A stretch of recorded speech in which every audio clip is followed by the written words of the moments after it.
Hello मेरे प्यारे class 10th के बच्चों, आपका 11 तारीख को बोर्ड का एग्ज़ाम है। बहुत ध्यान से सब क्वेश्चंस को देखिएगा। देखिए थोड़ा सा लक काम करता है, हो सकता है इनमें से आ जाए, थोड़ा सा आपकी प्रैक्टिस इसी टाइप के क्वेश्चंस आ जाए।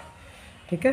करें the two tangents are drawn to a circle with an external point then they subtend equal angles. ये तो थ्योरम भी होता है। देखिए मैंने डायग्राम बनाया भी है। देखिए टेंजेंट जो होता है सेंटर पे इक्वल एंगल बनाते हैं, आपको ध्यान होगा। ये टेंजेंट है, यहाँ एक एंगल बना है, ये टेंजेंट है, यहाँ एंगल इक्वल बना रहा है, ये दोनों एंगल इक्वल होते हैं। देखिए इसके बारे में आपको सब चीज़ पता होनी चाहिए, मैं पूरा बता रहा हूँ। ये एंगल इक्वल होता है, ये एंगल इक्वल होता है, ये साइड इक्वल होती है, ये साइड इक्वल होती है। ठीक, आपको याद रखना है। तो यानी असर्शन इसका सही है। For a parallelogram circumscribing a circle, तो ये भी याद रखिए। एक सर्कल को अगर एक पैरेललोग्राम सर्कमस्क्राइब कर रहा है तो वो रोम्बस होता ही होता है, वो रोम्बस होता ही होता है। तो इसको रखने की ज़रूरत है, दिमाग में रखने की ज़रूरत है। अगर उसको एक्सप्लेन करेंगे तो क्वेश्चन में आएगा तो उसको एक्सप्लेन कर दिया जाएगा। तो ये भी आएगा, ये दोनों सही है। ठीक है, आगे क्वेश्चन बढ़ते हैं। कर गिवन दैट HCF। अब देखिए 2 नंबर वाले क्वेश्चन आ गए, तो इसमें आपको पूरा आपको लिख के करना पड़ेगा। ऑप्शनल में तो मान लीजिए आप इधर उधर अपना कैलकुलेशन आपको कोई नहीं दिखेगा, लेकिन ऑप्शनल इसमें आपका क्वेश्चन दिखेगा 2 नंबर वाले में, सॉल्यूशन दिखेगा। कर रहा है HCF, ये पहला नंबर है, दूसरा नंबर है। LCM निकालना है, बस पहले फॉर्मूला लिखिए जरूर से। LCM होता है फर्स्ट नंबर या प्रोडक्ट ऑफ 2 नंबर भी बोला जाता है, second number divided by HCF। थोड़ा सा कैलकुलेशन आपकी अच्छी होनी चाहिए। फर्स्ट नंबर हमारा क्या है 306 1314, HCF 18 दिया है। ठीक, देखिए 3 और 6 9, 9 से कटेगा, 9 2 जा 9 3 जा 27 4 जा 36, 2 से काट दीजिए 18, मल्टीप्लाई कर दीजिए। 18 4 जा 72, कैरी ओवर 7, 18 बन जाए 18 7 25, कैरी ओवर 2, 18 3 जा 54 2 56, कैरी ओवर 5। ये आपका आंसर आ जाएगा। बाकायदा आप आंसर में लिखेंगे। अब तो नियम यह आ गया है कि किस एक ही कलर का पेन यूज करना है, तो उसको आप घेर सकते हैं। चलिए क्वेश्चन नंबर 21 आपका हो गया। 22 डिस्कस करते हैं। क्वेश्चन 22 डिस्कस करते हैं। देखिए क्वेश्चन 22 क्या कह रहा है। इफ़ अल्फ़ा, देखिए अल्फ़ा बीटा वाले क्वेश्चन बहुत ज़्यादा पूछे जाते हैं, बहुत ध्यान से देखना बेटा। Alpha and beta are the zero जो दे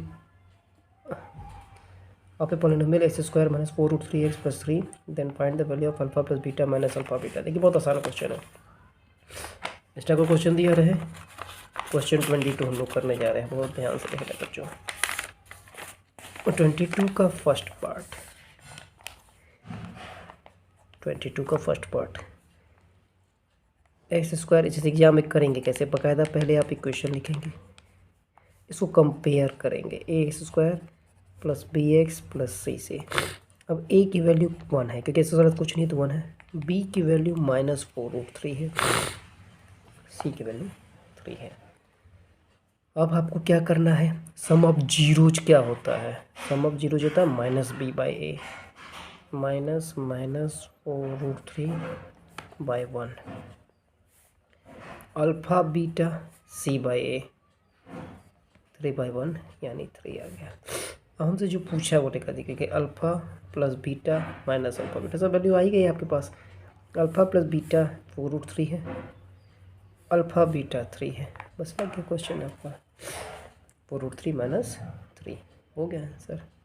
ठीक, अगला क्वेश्चन देखते हैं। देखिए अगला क्वेश्चन क्या कह रहा है। अगला क्वेश्चन कह रहा है कि if 1 0 of the quadratic polynomial 14x square minus 42 के square x minus 9 is negative of the other. देखिए बस ये क्वेश्चन सब दिखाने के लिए ऐसे होते हैं, बहुत आसान होते हैं, बहुत आसान क्वेश्चन ऐसे होते हैं। देखिए क्या है, देखिए मैं क्वेश्चन लगा कर रहा है कि मान ली 2 जीरो है, उससे से पहला जीरो मैंने मान लीजिए अल्फ़ा मान लिया, पहला जीरो मैंने अल्फ़ा मान लिया, तो दूसरा जीरो क्या होगा इसका निगेटिव यानी माइनस अल्फ़ा। ठीक अब कह रहा है is negative of the other than the value of the के की वैल्यू निकालनी है यहाँ से। देखिए पर पहले तो उसको कंपेयर करना है। पहले 14x बकायदा एग्जाम में लिखेंगे, let the first zero be alpha, second zero equal to minus alpha. 14s² minus 42k² x minus 9 ये आ गया। इसको कंपेयर किया ax² plus bx plus c से। a की वैल्यू हमारी 14 आ गई, b की वैल्यू हमारी -42 आ गई, c की वैल्यू हमारी -9 आ गई। अब यहीं पे आपको ट्रिक याद रखना है, जब निगेटिव दिया तो सीधे सम वाला फॉर्मूला लगाइए, यानी alpha plus minus alpha sum of zeros equal to -b/a ये 42k² आएगा, क्योंकि x के अलावा कुछ भी रहेगा वो मल्टीपल हो जाएगा। माइनस b यानी क्या आ गया -42k² अपॉन a बोले तो 14। अब देखिए कट के क्या आ जाएगा, 0 आ जाएगा, 0 इधर यानी 0 हो गया, यानी ये क्या हो गया 42k²। अब यहाँ से k² की वैल्यू क्या आ गई, यहाँ से k² की वैल्यू 0 आ गई, तो k की वैल्यू क्या आ जाएगी 0 हो जाएगी। ऐसे ख़त्म हो गया, समझ की बात। आगे बढ़ते हैं। अगला कह रहा है question the mid point, question number 23। ध्यान से लिखना है बच्चों, ये क्वेश्चन बस आसान है ये सब। अब पेपर बहुत डिफ़िकल्ट नहीं आते, पढ़ के जाएंगे सब आसान है। कर the mid point of the line A B तुरंत आप एक लाइन ड्रॉ कर लीजिए, मैं तो यहाँ पर हाथ से ड्रॉ कर रहा हूँ, आप स्केल से ड्रॉ करिएगा। ए बी लिया, the mid point of line A B is 0 4, मान लीजिए पी है ये, तो जो मिड पॉइंट होता है वो एक्स वाई होता है। If the coordinates of B -2 3 है, find the coordinates of A, मान लीजिए इसका x1 y1 है भाई, इसको x2 y2। अब मिड पॉइंट का फॉर्मूला आपको पता होना चाहिए। मिड पॉइंट का फॉर्मूला होता है x = x1 plus x2 upon 2, y = y1 plus y2 upon 2। x हमारा क्या था 0, x1 देखिएगा, x1 हमारा यहाँ x1 तो को निकालना है, x2 हमारा -2 तो प्लस माइनस माइनस हो जाएगा अपॉन को, देखिए इधर ख़त्म हो जाएगा, 2 उधर गया तो 0, तो यानी x1 - 2 = 0। यहाँ से x1 की वैल्यू 2 आ गई। इसी तरह से y1 प्लस y2, y1 तो y1 ही, y2 हमारे कितना है 3 है, बराबर 4 इधर आ गया, y1 प्लस 3 बराबर 8 आ गया, y1 बराबर 5 आ गया। तो हमारा आंसर क्या आ गया 2 5। बाकायदा आप इसको अच्छे से धीरे के एग्जाम में करेंगे। चलिए अगला क्वेश्चन देखते हैं। क्वेश्चन नंबर 24 क्या कह रहा है। क्वेश्चन 24 कह रहा है in the given figure G is the mid point of side PQ। ठीक है, हम भी बना लेते हैं फिगर PQR, G इसका मिड पॉइंट है। चलो मिड पॉइंट बने ये इक्वल है। बकायदा देखिए इस टाइप के क्वेश्चन में तो एग्जाम में लिखिएगा गिवन, और कह रहा है ये GH जो है इसके पैरेलल। हमने आपको बताया होगा जब भी प्राइम में पैरेलल ही बात आ जाएगी यानी थेओस थ्योरम स्टार्ट हो गया। GH parallel to QR, prove that H is the mid point of the side. देखिए पहले आप लिखेंगे एग्जाम में G is the mid point of Q, therefore AG = GQ, ये आप लिखेंगे। और फिर लिखेंगे आप GH is parallel to QR, GH is parallel to QR, therefore from Thales theorem, तुरंत लिखेंगे आप फ्रॉम थेल्स थ्योरम क्या लिखेंगे PG upon GQ equal to PH upon HR। अभी देखो ये दोनों इक्वल था, PG ये जो PG जो था sorry PG upon GQ equal to, तो PG GQ जब इक्वल है तो इस मान लीजिए मैंने इसको A मान लिया, तो ये क्या हो जाएगा A upon A equal to PH upon HR। ये कट गया यानी ये 1 आ गया, तो यहाँ से क्या हो जाएगा PH इक्वल टू HR। ये इक्वल हो गया। अब ये इक्वल हो गया, यही मिड पॉइंट प्रूव करने का।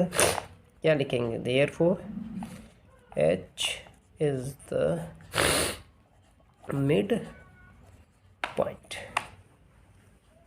ठीक, ऑफ PR। ये भी अप्रूव हो गया हमारा। आगे बढ़ते हैं।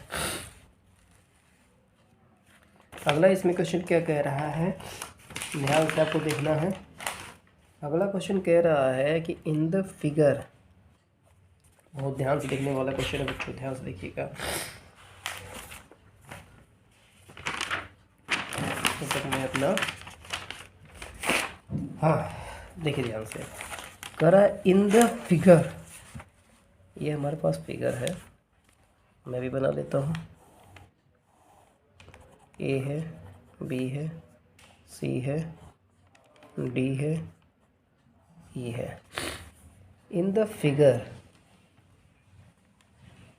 of triangle ABC, point D and E are on the side C and C will be such that D, ये लाइन जो है इसके पैरेलल है। जहाँ पैरेलल है थ्योरम थ्योरम पैदा हो गया। चलिए फिर क्या कह रहा है, such that D is parallel to AB। AD दिया है 2x, ये 2x दिया है। DC दिया है x+3, B दिया है 2x-1 और C दिया है x। हमको x की वैल्यू निकालनी है। देखो इसे कुछ करना नहीं है, ये लाइन इसके पैरेलल है, यानी थ्योरम थ्योरम लग गया। लिखोगे कैसे एग्जाम में, since ED is parallel to BA therefore from BPT भी कहते हैं या थ्योरम थ्योरम भी कहते हैं, क्या होगा, C upon EB equal to CD upon DA। C हमारा x था, ये हमारा 2x-1 है, ये x+3 है अपॉन 2x कर क्रॉस मल्टीप्लिकेशन करते 2x into x, 2x square, 2x into x square. फिर देखिए यहाँ पर ये 2x-1 x+3। अब देखो यहाँ पे ये आ गया 2x स्क्वायर, ये आ गया 2x square, 2x into 3 6x, -1 into x -x, -1 into 3 -3, ये कट गया। अब ये आ गया 0 equal to 6x - x 5x -3, 3 इधर आ जाएगा, 3 equal to 5x, x equal to 3/5। ये आपका आंसर आ गया। आई होप सबको क्लियर हो रहा होगा एकदम अच्छे से। आगे देखेंगे अगला क्वेश्चन जब देखते हैं। अब क्या कह रहा है, ध्यान से, the different dice are tossed together, 2 different dice. देखिए जब भी डाइस हो याद रखिएगा कितने फेसेस हैं इसके, 6। हमने सिखाया था जितने फेसेस होते हैं उसकी पावर 2 लगा देते हैं, टोटल आउटकम हो जाता है, या उसको सैंपल स्पेस भी कहते हैं। 2 different dice are tossed together, 2 dice को टॉस किया गया। Find the probability that the number on each die is even. अब देखिए ध्यान से, ये सब बहुत ट्रिकी टाइप क्वेश्चन है। करा हर पे इवन हो, तो देखिए इसको लगाने का बेस्ट तरीका होता है, एक तरफ 1 2 3 4 5 6 लिख दीजिए, दूसरे से 1 2 3 4 5 6। देखिए पहले टोटल आउटकम लिख दीजिएगा, 6 स्क्वायर इक्वल टू 36। इतना तो आपको पता ही है। अब कह रहा है हर एक पे इवन आ जाए। हर एक पे इवन आने का देखिए क्या, 1 से तो इवन हो ही नहीं सकता, 2 से सोचिए, 2 1 2 2 2 2 चांसेस है, 2 3 होने चाहिए था, 2 4 चांसेस है, 2 5 2 6 हो सकता है। चलिए अब देखिए तीसरा 3 से 3 1 3 2, 3 से तो हो ही नहीं सकता, 4 से देखिए 4 2 4 4 4 6 है, 4 6 है। अब उसके बाद इसी तरह 6 पे आएंगे, 6 से 6 2 6 4 6 6। आई होप सबको क्लियर हो रहा होगा। देखिए दोनों में कितना आना चाहिए, दोनों में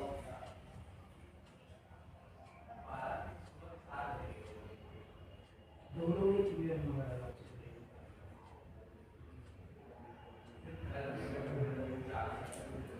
थोड़ा मैं कफ एंड कोल्ड से सफ़र कर रहा हूँ बच्चों, इसलिए थोड़ा सा प्रॉब्लम हो रही है। हाँ देखिए, तो दोनों में क्या आना चाहिए, इवन नंबर आना चाहिए। तो आप फिर से देखिए 2 2, आप इसको समझने की कोशिश करके मैंने क्या किया है।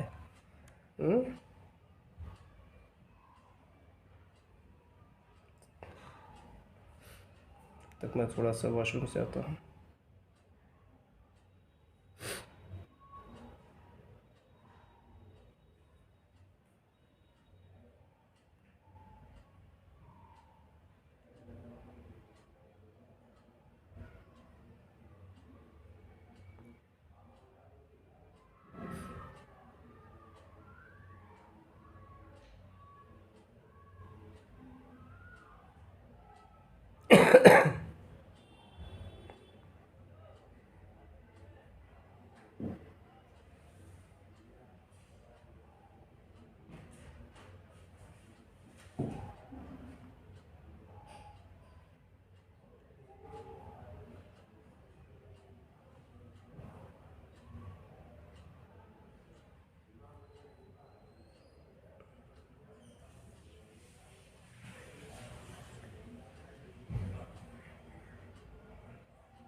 सॉरी बच्चों, थोड़ा वॉशरूम गया था।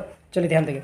तो कह रहा है कि 2 different dice are toss together, find the probability that the number on each die is even. देखिए इवन, तो मैंने क्या कहा, पहले इवन नंबर इधर पकड़िए 2 से, तो 2 से क्या कह सकता है, 2 2 आ सकता है, 2 4 आ सकता है, 2 6 आ सकता है, ठीक है।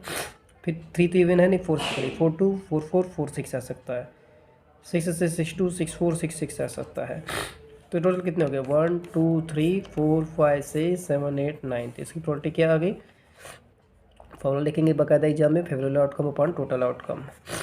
तो 9/36 फॉर्मूला जरूर लिखेंगे बच्चों, मैं बार बार बोल रहा हूँ। अब देखिए दूसरा क्या कह रहा है, that the sum of the number appearing on the 2 dice is 5। देखिए अब 5 कैसे आएगा, पहले 1 से सोचिए, 1 से 5 आने का चांस एक ही है, 1 4 1 4 के अलावा कोई नहीं।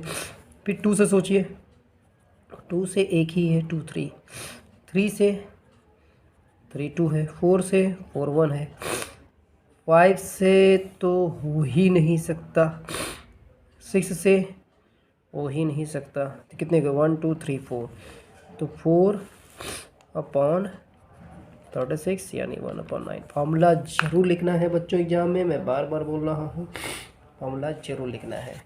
चलिए अब आते हैं सेक्शन सी पे, right the smallest number which is divisible by both. अब देखिए यहाँ पे भी पकड़िए, बच्चे कंफ्यूज होते हैं कि एलसीएम निकालना है कि एचसीएफ निकालना है। देखिए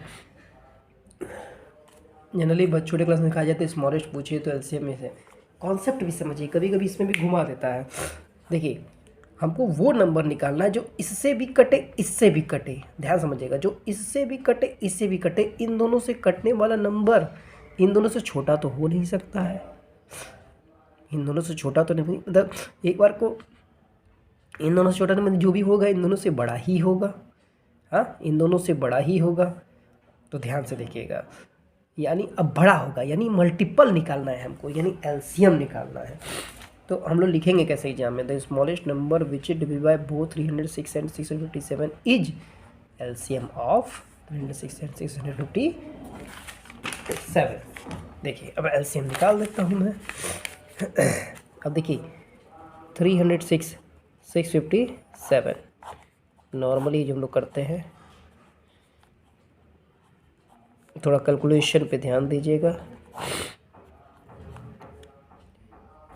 3 से कटेगा, 3 2 जा 6, 3 1 जा 3, 3 9 जा 27, ये 3 से काटिए 17 टाइम्स। अब ये नहीं कटेगा, 17 से भी नहीं कटेगा, 73 से 1। अब तीनों सारे नंबर्स को मल्टीप्लाई कर दीजिए, 2 × 3 × 3 × 17 × 73, 2 3 जा 6 3 जा 18 × इन तीनों नंबर को मल्टीप्लाई करने पे जो आंसर आएगा आपका, वही आपका आंसर हो जाएगा। ध्यान से देखना है बच्चों। अब जब आप इसको मल्टीप्लाई करेंगे, 18 7 जब 126 कैरी वो 12 73, इसको मल्टीप्लाई कर लिया जाए। देखिए कैलकुलेशन में हमसे भी गलती हो सकती है, इसलिए आप ध्यान से करेंगे।